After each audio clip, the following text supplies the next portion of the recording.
여러분 행복하십시오. 성령 충만하십시오. 아멘. 마태복음 16장 13절부터 20절까지 말씀을 읽었어요. 이곳에는 예수님과 제자들의 대화가 기록되어 있습니다. 특히 베드로와 예수님의 대화가 기록되어 있습니다. 제가 이 구절들을 읽고 묵상하는데 18절에 있는 예수님께서 하신 이 말씀이 마음에 깊숙이 들어왔어요. 내가 내 교회를 세우리니, 내가 내 교회를 세우리니.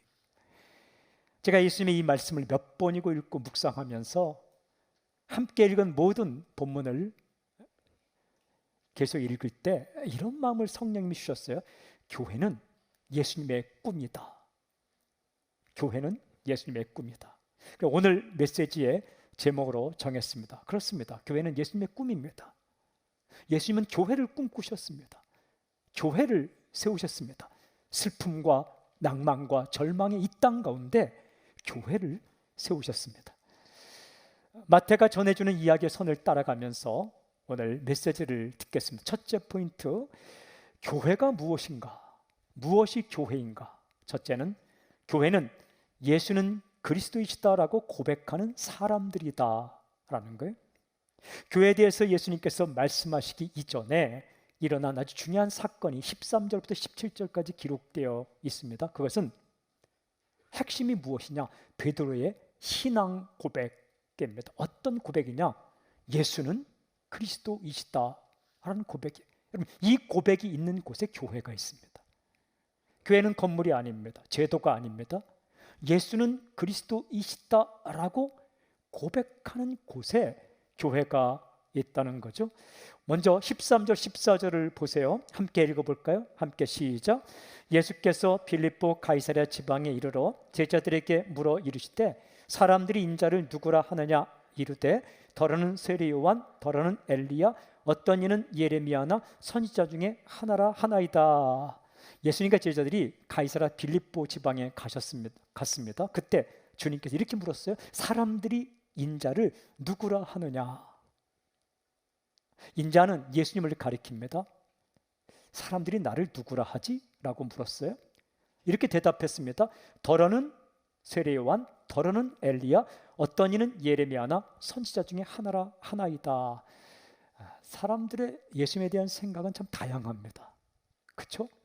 그때나 지금이나 예수님이 누구신가에 대한 생각은 다양해요. 세례 요한이다. 그러니까 세례 요한이 죽었다가 살아났다. 그분이 예수님이시다. 헤롯 왕이 이런 생각을 가지고 있었죠. 어떤 사람은 엘리야다. 엘리야는 구원자가 이 땅에 오시기 전에 하나님이 보내실 선지자라고 구약에 예언되어 있습니다. 그러니까 예수님은 대단한 선지자인데 세상의 마지막이 오기 전에, 진짜 구원자가 오기 전에 파송된 엘리야다. 이렇게 생각했다는 거죠. 예레미야다. 구약성 읽으면 예레미야가 세상의 종말에 다시 온다는 이야기는 없습니다. 하지만 그 당시 사람들은 세상의 종말이 오기 전에 예레미야 선지자가 와서 예언을 할 것이다 라고 믿고 있었는데 그 예레미야가 예수님이다. 또 더러는 선지자 중에 하나다. 그러니까 잘 모르겠지만 예수님은 선지자다. 여러분, 대단한 평가입니다. 보통 인간이 아니라는 거예요. 아주 훌륭한 평가입니다. 이 정도만 해도 예수님에 대해서 괜찮게 생각하는 거예요. 그런데 이런 평가가 맞는가? 여러분, 이 세례 요한이다, 엘리야다, 예레미야다, 선지자 중에 하나다. 엄청난 존경이지만 공통점이 하나 있어요. 그것은 무엇이냐면 인간이다라는 거예요. 그러니까 구원자가 아니라 구원자가 오시기 전에 예비하는 인간, 그러니까 대단한 사람이지만 인간이다. 교회 다니는 사람들 중에 또 자칭 예수 믿는다는 사람 중에 이렇게 생각하는 사람이 꽤 있습니다.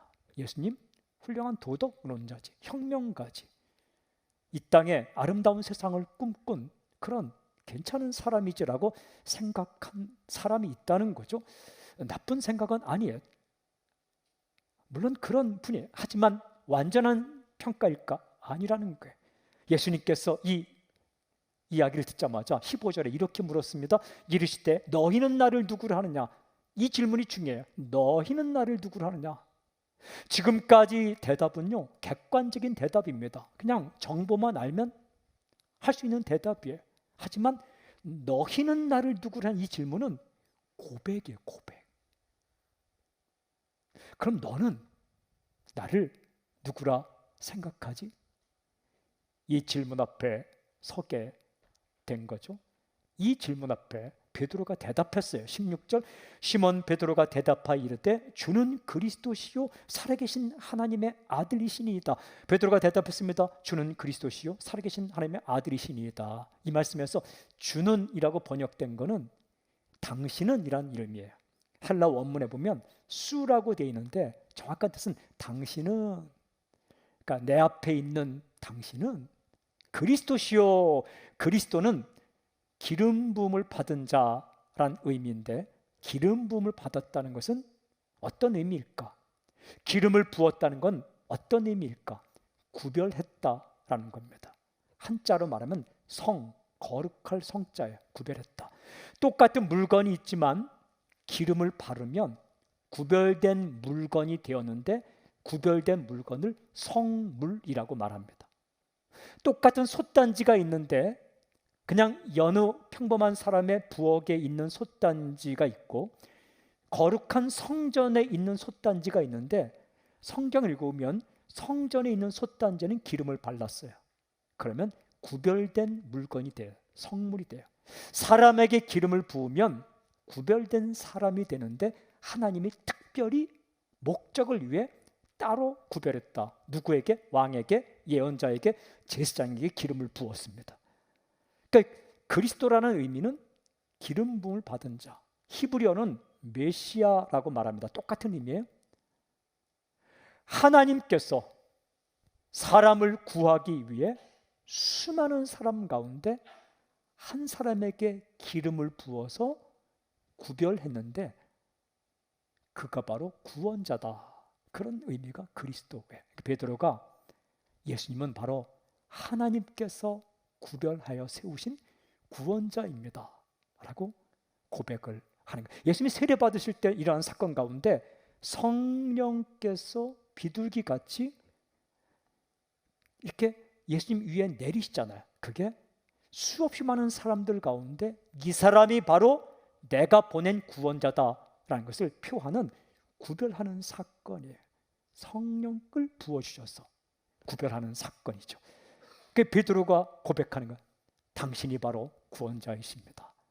그리고 하나님의 아들이십니다. 하나님의 아들이라는 것은 하나님이라는 고백이에요. 표현법 가운데 누구의 아들이라는 것은 바로 그 사람이다라는 고백이에요. 도둑의 아들은 도둑이라는 의미예요. 하나님의 아들이라는 것은 하나님이십니다. 베드로가 그렇게 대답을 했습니다. 이 대답은 베드로 개인의 대답입니다. 그런데 제자들을 대표한 대답이기도 해요. 주님께서 물었어요. 너희는 나를 누구라 하느냐 할 때에 나서기 좋아하던 베드로가 대답한 거예요. 아마 제자들은 이전까지 토의를 많이 했을 거예요. 자기가 따라다니는 예수님이 누굴까? 저 예수님은 누구지? 라고 쉬는 시간마다 토의했을 거예요. 기적을 볼 때마다 토의했고 말씀을 들을 때마다 이야기했을 거예요. 쉬는 시간에 뭐 했겠어요? 이렇게 이야기했겠죠. 그래 이들은 결론을 내렸을 거예요. 예수님이 구원자이시다. 결정적으로 예수님께 이 질문했을 때 베드로가 그렇게 대답한 거죠. 당신은 그리스도이시요 하나님의 아들이십니다. 이 대답을 들었을 때 예수님이 어떻게 반응하셨는가? 17절 예수께서 대답해 주실 때 바요나 시모나 내가 복이 있도다. 이를 내게 알게 한 이는 혈육이 아니요 하늘에 계신 내 아버지시니라. 주님께 이렇게 말씀하셨어요. 내가 복이 있도다. 마카리오스. 얼마나 좋으셨을까? 저는 이렇게 써놨어요. 얼마나 좋으셨을까? 얼마나 기뻤을까? 제자들이 예수님 자신을 구세주라고 알아보고 고백했을 때 얼마나 좋으셨을까? 사람들은 엘리야다, 예레미야다, 선지자다, 세례 요한이다 라고 이야기하는데 이 제자들이 좀 이 제자들이 자신을 정확하게 알아보고 고백했을 때 얼마나 기뻤을까. 여러분 그러잖아요. 이렇게 아이가 태어나면 처음에 말을 안 하잖아요. 안 하는 게 아니라 못 하는 거죠. 입 다물고 있는 게 아니라 3시간마다 밥만 달라고 울지만 눈만 껌뻑껌뻑 뜨고, 그러다가 어느 날 엄마 그러잖아요. 아줌마라고 말하면 얼마나 힘들겠어요. 엄마. 그럼 기쁘잖아요. 아빠. 그러면 아빠가 뭐라 말합니까? 발음이 왜 그래? 아니죠. 아빠, 엄마. 옆에 사람에게 아빠 하지 않고 자기에게 아빠라고 했을 때 굉장히, 하나님은 하나님을 아버지 하나님이라 부를 때에 기쁜 거예요. 하나님을 하나님이라 부르는 곳에 예배가 있는 거예요. 제자가 예수님을 그리스도로 하나님의 아들로 고백하셨을 때 예수님의 마음이 얼마나 기뻤을까. 내가 복이 있도다. 이를 내게 알게 하니는 혈육이 아니라 하나님이시다. 혈육은 피혈자의 이 살육자예요. 고기 육자예요. 피와 살은 인간의 능력을 뜻합니다. 인간의 이성의 능력. 여러분 인간을 잘 분석해 보면, 살펴보면 인간의 이 사고하는 능력, 생각하는 능력이 대단합니다. 기억했던 여러 가지 정보를 종합해서 통계를 내고, 그리고 결론을 내려서 미래를 예측하는, 추론하고 생각하고 또 자신이 깨달은 것을 정리해서 설명하고, 대단한 능력입니다. 근데 그 능력이 대단하지만 내가 나를 구원자로 알고 고백한 것은 그 능력을 뛰어넘는다. 누가 그렇게 하신 것이냐? 하나님께서 하신 거예요. 이 말씀 가운데 알게 하신 이라고 나와 있어요. 우리말에 알게 하셨다라고 번역되어 있는데 정확히 번역하면 계시하셨다라는 거예요. 아페칼룹센이라고 되어 있어요. 이것은 요한계시록에 말 때 똑같은 단어인데, 계시가 뭐냐? 열어서 보여주었다. 열어서 보여주었다. 내 스스로 내 능력만으로 나를 안 게 아니라 하나님께서 열어서 보여주었기 때문에 내가 알았다. 은혜예요, 은혜. 여러분, 하나님이 보여주지 않았는데 자기 스스로 깨달은 하나님은 우상이에요. 하나님이 알려주지 않았는데 인간의 능력으로 상상한 것은, 그거는 개똥철학이에요. 하나님께서 보여주셨다. 하나님이 보여주신 전부가 뭐예요? 그분이 예수님이세요. 하나님이 어떤 분인지, 무엇을 원하시는지, 우리를 어떻게 생각하시는지를 정확하게 보여준 그 하나님의 계시의 총체가 예수님이세요. 그 예수님을 통해 천국에 대해 듣고 예수님을 통해 구원에 대한 들은 이 베드로가 제자들을 대표해서 이렇게 말하는 거예요. 당신은 하나님의 구원자이십니다. 그리고 당신은 하나님의 아들입니다. 정확히 대답했어요. 예수는 그리스도이시다. 예수는 그리스도이시다. 여러분, 이 고백이 있는 곳에 교회가 있는 거예요. 그 뒤 말씀을 읽어보면 이 고백이 있은 이후에 예수님께서 비로소 교회에 대해 말씀하세요. 이어지는 18절 제가 읽을게요. 또 내가 네게 이르노니 너는 베드로라. 내가 이 반석 위에 내 교회를 세우리니 음부의 권세가 이기지 못하리라. 예수님께 이렇게 말씀하세요. 너는 베드로다. 이미 베드로예요. 베드로는 예수님이 주신 이름이에요. 본래 이름은 시몬인데 예수님께서 주신 별명 같은 이름이 베드로예요. 예수님이 너는 베드로다. 근데 베드로의 의미가 뭐냐? 반석이란 뜻이에요. 반석. 말씀하셨어요. 너 베드로지. 내가 이 반석이라는 건 이 베드로 위에 교회를 세우겠다, 이런 말씀이에요. 문맥상 그래요. 너는 베드로야, 반석이야. 내가 네 위에 교회를 세우겠다, 이런 말씀이에요. 그럼 이 말씀의 의미가 뭘까요? 베드로가 교회 우두머리란 얘기인가? 베드로가 교회 시초란 얘기인가? 베드로 위에다가 교회를 세우겠다는 이야기인가? 아니에요. 주님께서 말씀하셨어요. 내가 이 반석 위에 내 교회를 세우리니 라고 말할 때에 이 반석은 무엇을 가리키는가? 1차적으로는 베드로를 가리켜요. 그럼 어떤 베드로인가라는 거예요. 인간 베드로인가? 교회 우두머리가 베드로라는 이야기인가? 아니죠. 이 베드로는 어떤 베드로인가? 앞에 문맥을 따라 정확하게 살펴볼 때 신앙 고백을 한 사람으로서의 베드로예요. 신앙 고백을 한 사람으로서의 베드로. 제자들이 생각하는 신앙 고백을 대표로 말한 예수는 그리스도이시다라고 신앙 고백한 베드로. 이 신앙 고백한 이 사람 위에 교회를 세운다라는 이야기예요. 가장 중요한 것은 신앙 고백이에요. 핵심은 자연인 베드로에게 있는 것이 아니라 앞에 나오는 신앙 고백에 있습니다. 이 고백을 한 사람들이 교회다라는 거예요. 이 고백이 있는 곳에 교회가 있다라는 겁니다. 이 고백을 한 사람들, 즉 교회는 예수는 그리스도이시다라고 고백하는 사람들의 공동체가 교회다. 나는 그 교회를 세우겠다라는 말씀. 여러분, 그러니까 우리 교회 학교의 중고등부가 교회예요. 영유아 유치부 자체가 교회입니다. 청년부가 교회입니다. 초등부가 교회입니다. 그리고 우리가 모이는 순 모임의 순이 교회예요. 작게 보이지만 완벽한 완전한 교회입니다. 이 교회를 어디에? 병원 한복판에도 세우는 거예요. 병실에도 세우는 거예요. 아무도 없는 1인실 병실에서 암투병 하면서 홀로 있을 때에 그것이 교회라는 거예요. 그 예수님의 꿈입니다. 교도소에도 세우고 군대에도 세우고 저 그늘진 땅에도 세우는 것, 이것이 바로 예수님의 꿈. 예수님을 구원자로 고백하는 사람들이 교회. 그러니까 당신이 교회입니다. 당신이 교회예요.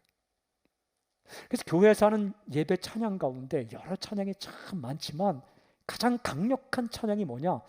예수님은 그리스도이십니다. 이 찬양이 가장 강력한 찬양이에요. 여러분, 살아있을 동안 이 찬양 많이 부르십시오. 예수님이 나의 주님이십니다. 예수님이 구원자이십니다. 예수님이 그리스도이십니다. 이 찬양이 가장 강력한 찬양이에요. 견고한 사탄의 진을 깨뜨리고 어둠의 영을 몰아내는 찬양이 바로 이런 찬양이에요. 요한계시록 보면 수없이 꽉꽉 차 있어요. 계시록의 모든 찬양은 예수 당신이 구원자이십니다. 모든 영광과 존귀와 모든 것을 받으시기에 합당하십니다. 만왕의 왕이요 만주의 주는 당신이십니다. 이 고백이 있는 곳에 교회가 있다. 건물이 아니에요. 제도가 아니에요. 이 고백하는 사람들이 교회입니다. 교회라는 말이 원래 에클레시아인데 사람들의 모임을 가리키는 거예요. 히브리어 카할에서 왔는데 카할이 뭐냐? 사람들의 모임이에요. 어떤 사람들의 모임? 하나님의 사람들의 모임. 예수님은 구원자시다. 제가요 지난 주에 정말 행복한 일이 있었는데 우리 교회 성도님 가운데 어머님이 아프셔서 중환자실에 계셨어요. 중환자실과 일반실을 왔다 갔다 하셨죠. 근데 이제 말씀을 잘 하실 수 없는 상태에 가셔서 제가 전화하는 가운데 이렇게 부탁했어요. 언제든지 좀 이야기를 들을 수 있는, 정신이 좀 돌아오시거나 의사 표현할 수 있을 때가 있으면 나한테 전화를 꼭 해달라. 아무 때든 좋다. 아무 때나. 그럼 내가 전화로라도 이렇게 중환자실 들어갈 수 없으니까 복음을 전하고 기도해 주겠다.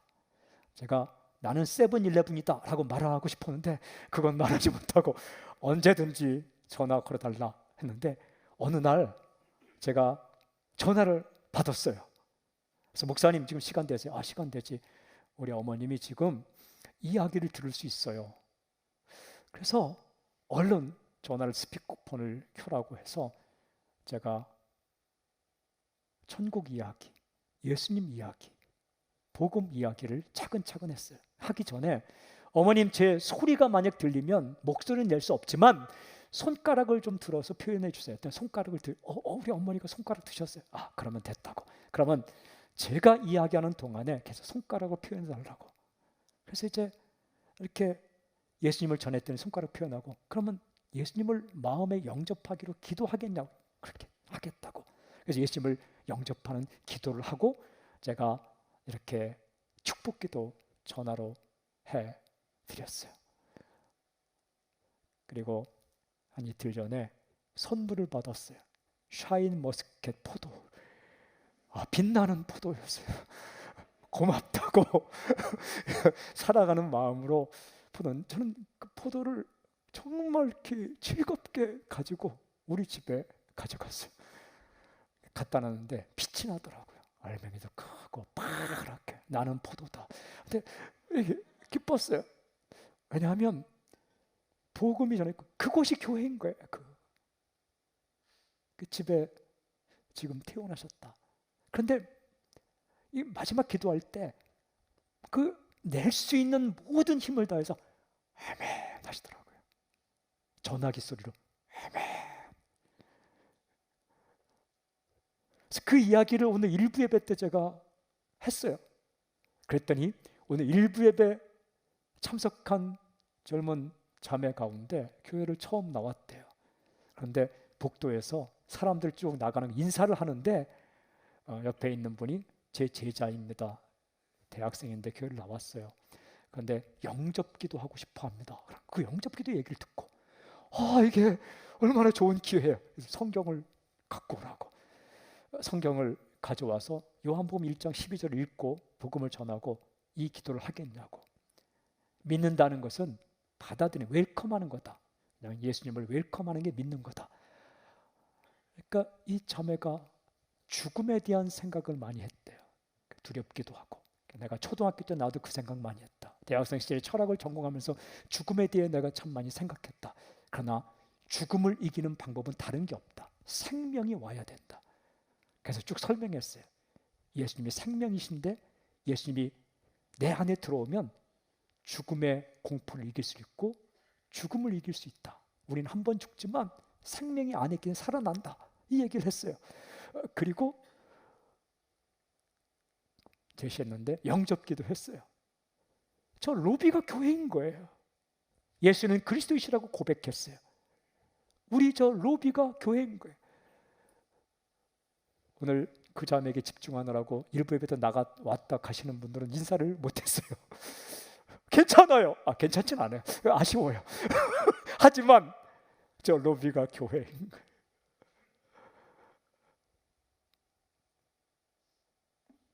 여러분, 무엇이 교회인가? 오늘 마태복음 16장 보면은 베드로의 신앙 고백이 있고 그 신앙 고백을 한 사람 위에 교회를 세우겠다. 신앙 고백을 한 사람들의 공동체가 교회입니다. 질문이 있어요. 그렇다면 이 교회의 주인이 누구일까? 아주 당연한 얘기 같지만 둘째 포인트입니다. 교회는 예수님의 교회다라는 거예요. 18절 제가 다시 한번 읽을게요. 또 내가 네게 이르노니 너는 베드로라. 내가 이 반석 위에 내 교회를 세우리니 음부의 권세가 이기지 못하리라. 이 구절 읽어보면 굉장히 중요한 말이 나옵니다. 내 교회입니다. 근데 제가 이 구절을 헬라어 성경으로 꼼꼼히 읽어봤어요. 헬라어에 대해서 제가 이야기할 필요 없어요.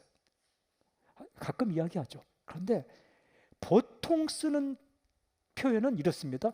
내 교회라고 쓰면 헬라어 어수는 교회, 그 다음에 뒤에 나의가 붙어요. 연계형이라 말하는데 히브리나 헬라어는 똑같아요. 교회가 명사가 나오고 뒤에 소유격이 나와요. 그러니까 교회, 나의. 그러면 우리는 내 교회를 읽어요. 근데 이 본문만큼은, 이 구절만큼은 신기한 어순을 보이고 있는데 내라는 말이 앞에 탁 튀어나와 있어요. 무, 나의, 강조했다는 거예요. 내가 내 교회를 세우겠다라는 겁니다. 여러분, 교회 주인이 누구인가? 예수님이시라는 거예요. 그 누구도 아닙니다.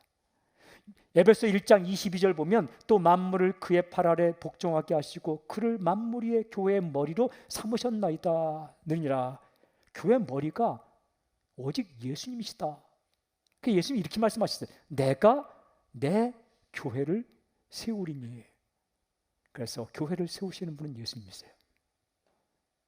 이 말씀은 누구도 교회 주인이라 주장하지 않아서는 된다는 의미도 있지만 더 정확한 의미는 내가 교회를 지킨다.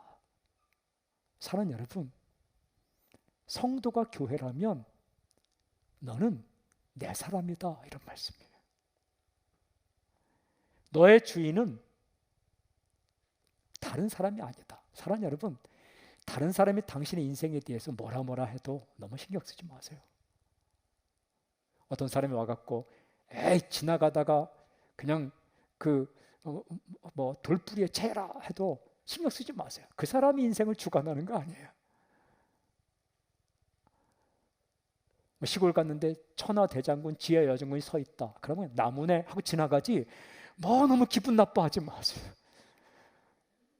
누가 당신은 막 힘들라고 굿해도 아이고 춤추는 거나 그 생각하지 그냥 신경 쓰지 마세요. 여러분, 당신의 인생을 책임진 분은 예수님이세요. 너는 내 사람이다.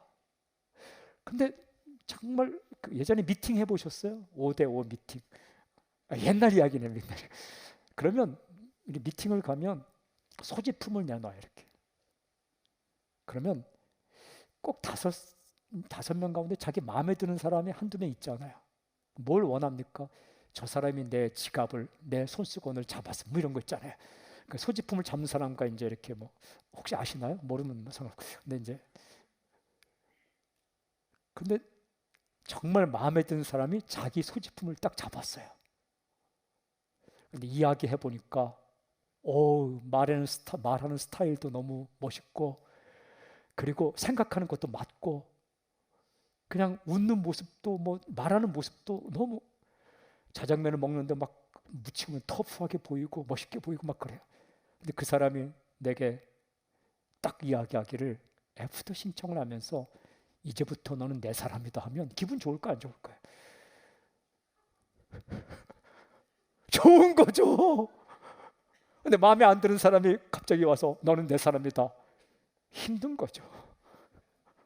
사랑하는 여러분, 천지 만물을 지으신 예수 그리스도, 살고 죽는 모든 권세를 가진 예수님께서 이렇게 말씀하시는 거예요.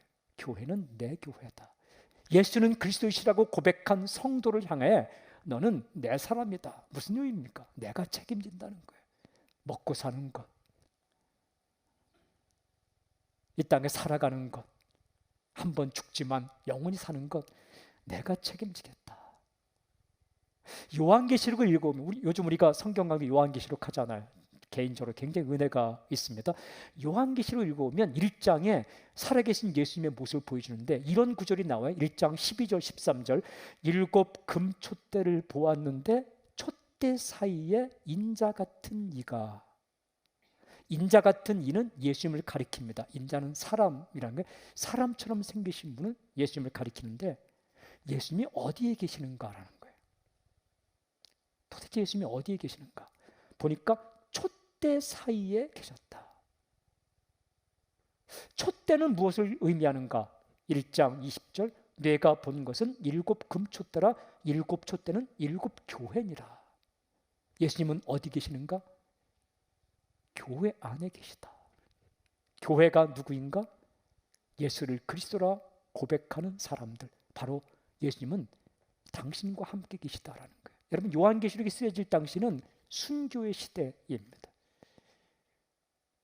칼에 죽고 믿는다는 이유 때문에 귀향을 가고, 아들이 보는 앞에서 아버지가 사자에 물려 죽는 시대가 요한계시록이 쓰여질 당시입니다.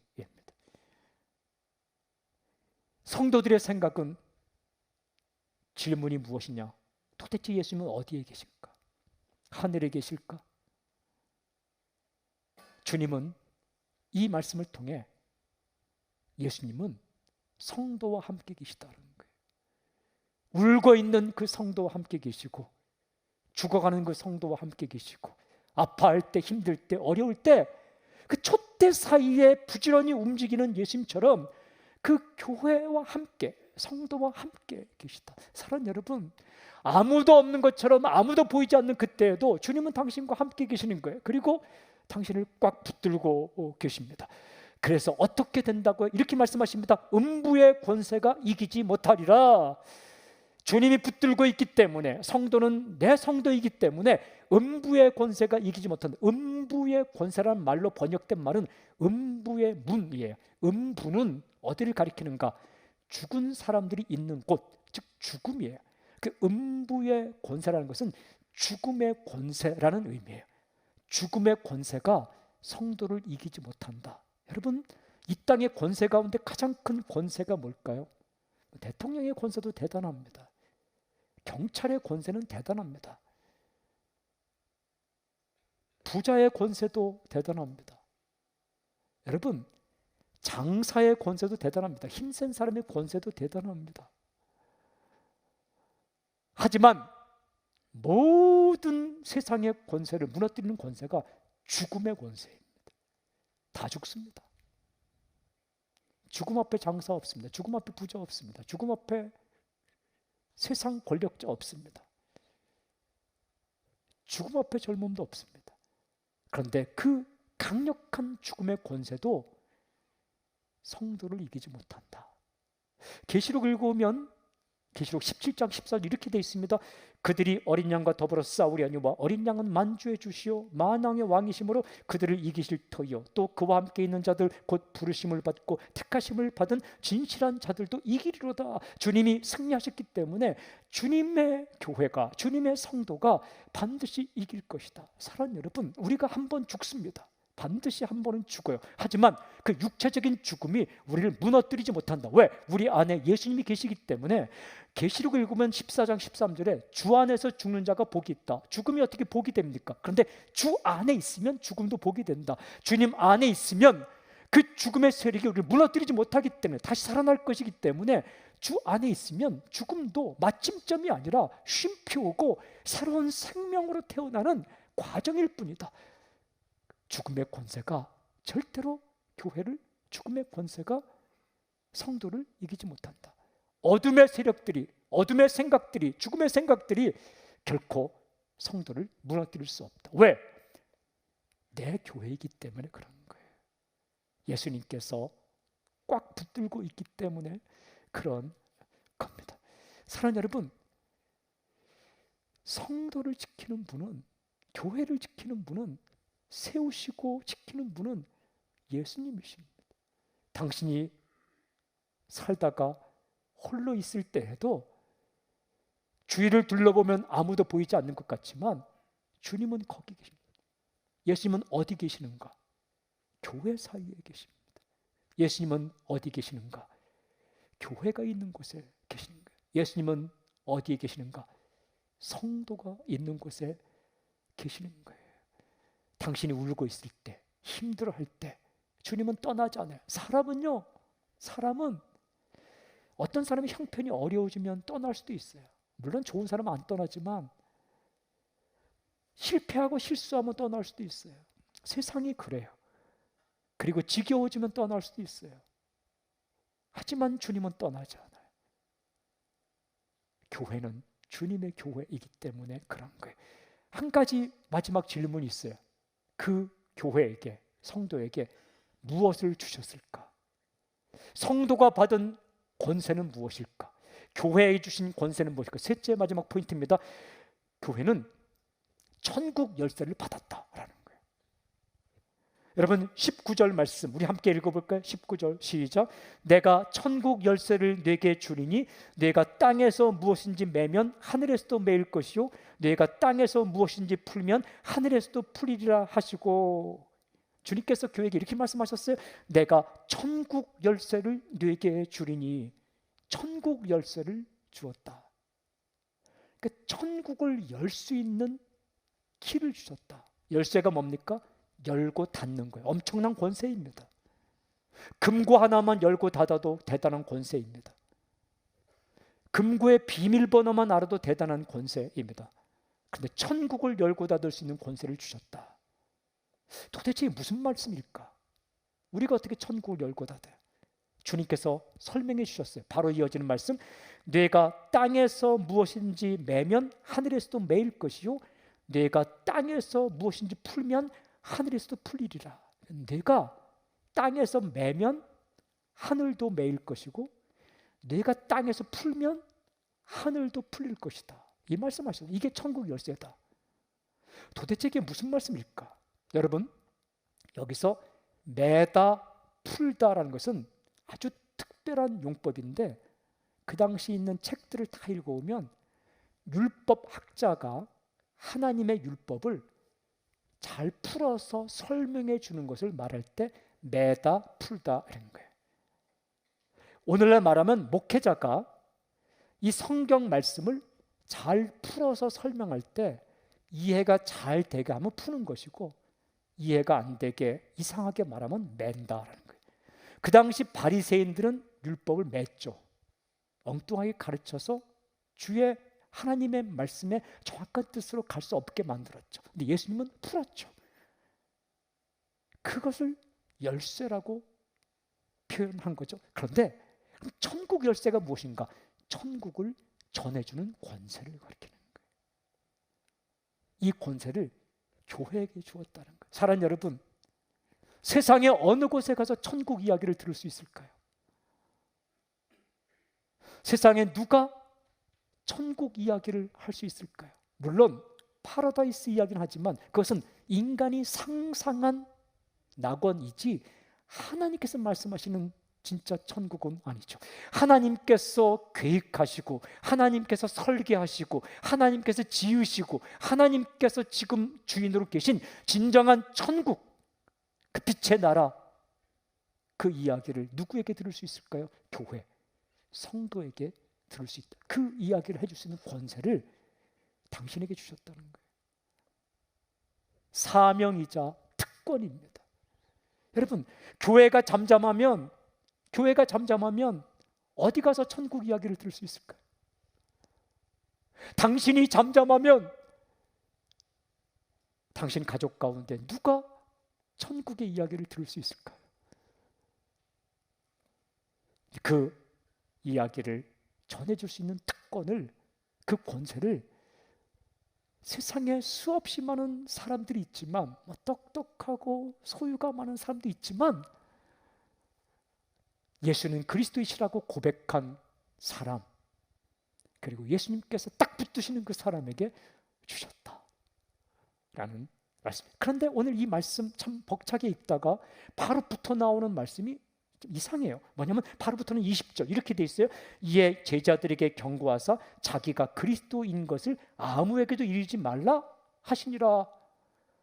좀 이상하지 않습니까? 주님이 경고하셨어요. 자기가 그리스도인 것을 말하지 말라. 아니, 교회가 전해야 할 복음의 핵심을 왜 아무에게도 말하지 말라는 것이, 교회 권세가 천국을 알려주는 권세라고 말씀하신 다음에 바로 그것을 선포하지 말라고 금지한 이유가 뭘까라는 거예요. 여러분, 이 금지는 영원한 금지가 아니라 일시적인 금지예요. 언제까지 하지 말라는 것일까? 마태복음 17장 9절에 정확하게 기록되어 있어요. 인자가 죽은 자 가운데서 살아나기 전에는 본 것을 아무에게도 이르지 말라. 언제까지요? 예수님께서 십자가에 죽으시고 부활할 때까지. 왜 그때까지는 가만히 있으라고 했을까? 예수님이 그리스도인 것이 빨리 드러나서 사람들에게 십자가 처형을 당하면 예수님께서 이 땅에서 해야 할 일을 못 하시기 때문에 그래요. 그때까지는 금지. 그래서 이 학자들은 이것을 메시아 비밀이라고 해요. 한시적으로, 일시적으로 메시아인 것을 비밀로 하라는 금지 사항, 메시아닉 시크릿이라고 그래요. 근데 그동안 뭐 하시려고 금지시킨 것일까? 여러분, 그동안 말씀을 가르쳐 주신 거예요.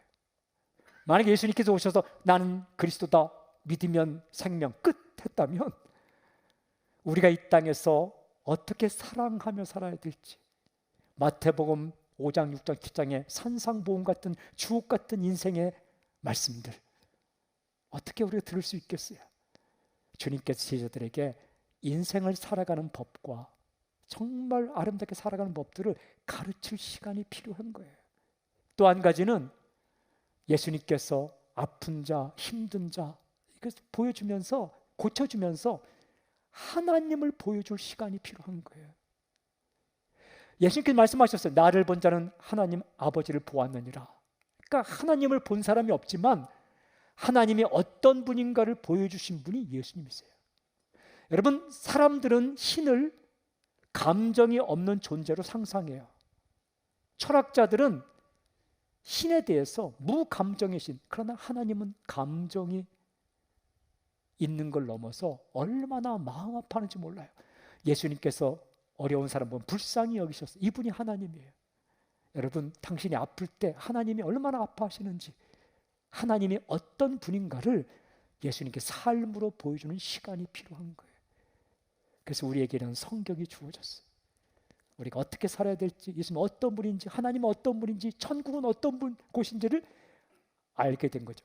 그 기간이 필요해요. 그게 십자가까지예요. 그리고 주님께서 보여줄 가장 강력한 것이 부활이에요. 죽음의 권세를 이기신 분, 예수께서 말씀하신 나를 믿는 자는 죽어도 살겠고, 우리가 주님을 믿을 때에 우리도 주님께서 죽었다 살아난 것처럼 살아날 것이라는 이 사건을 다 이룰 때까지는 비밀로 하라. 그러나 부활하신 주님께서 어떻게 말씀하셨습니까? 모든 민족에게 가서 복음을 전하라.